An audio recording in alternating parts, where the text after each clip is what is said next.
renamed Trump Kennedy Center could be taking a long intermission. President Trump announcing he plans to shut down the iconic Center for the Performing Arts for about 2 years, starting July 4th. The president is saying the move is all about, quote, construction, revitalization, and complete rebuilding. Just last Thursday, the president and first lady hosted a premiere of Melania at the center, but this latest announcement comes as several high-profile performers continue to pull scheduled events in the wake of the president's takeover. The closure still has to be approved by the Kennedy Center board. And NewsNation's Hannah Brandt is live at the White House. So Hannah, what are you learning about this announced renovation and just the reaction to the announcement itself?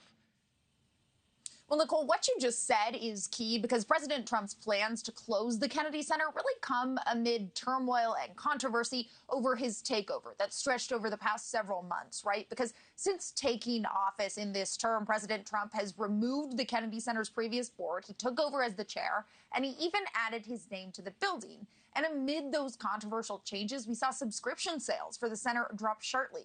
You're seeing a graphic there on your screen that demonstrates that drop. Over the summer, they were down about 36%, amounting to $1.6 million. So big losses for the center when compared with the previous year.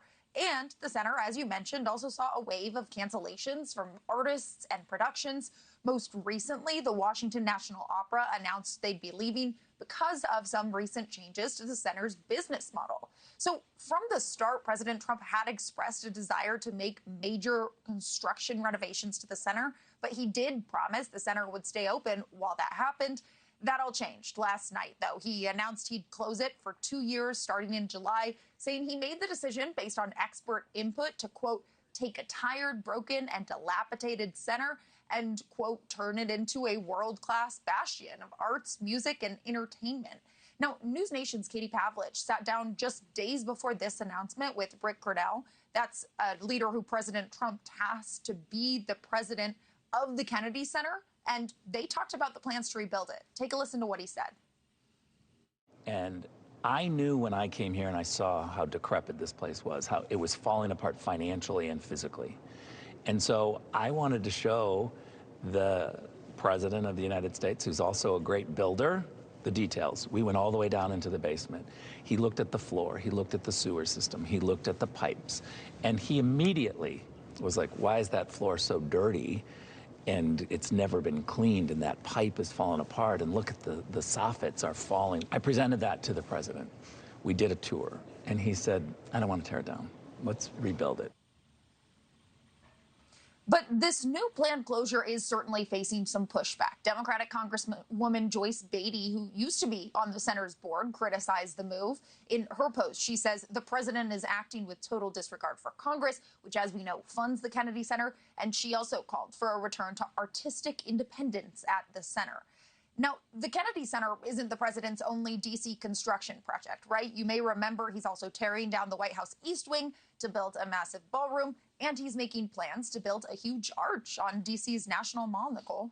So, Hannah, what can you tell us about the status of those other projects? Well, the White House ballroom has been really controversial. It already drew a lawsuit from historical preservation advocates who say they want to stop the project. And the budget for it has been rapidly ballooning. It's now expected to cost around $400 million, though that is funded by private donations, not taxpayer money. Separately, President Trump has said plans are in the works to build that triumphal arch across from the Lincoln Memorial. He tells reporters over the weekend he wants it to be the biggest in the world, with plans to build it to be 250 feet tall. You can see, for comparison on your screen there, that would be more than twice the height of the Lincoln Memorial. The president bringing it up again today, posting about his goals for the structure, writing above a picture of India's triumphal arch, ours will be the greatest of them all. So clearly very focused on these projects. And the president has also recently expressed a desire to renovate Washington's Dulles Airport. So certainly a lot of projects here in Washington, D.C. on his list, Nichole. Thank you for watching. Subscribe below and download our NewsNation app right now on your phone, and you will get fact-based, unbiased news for all Americans.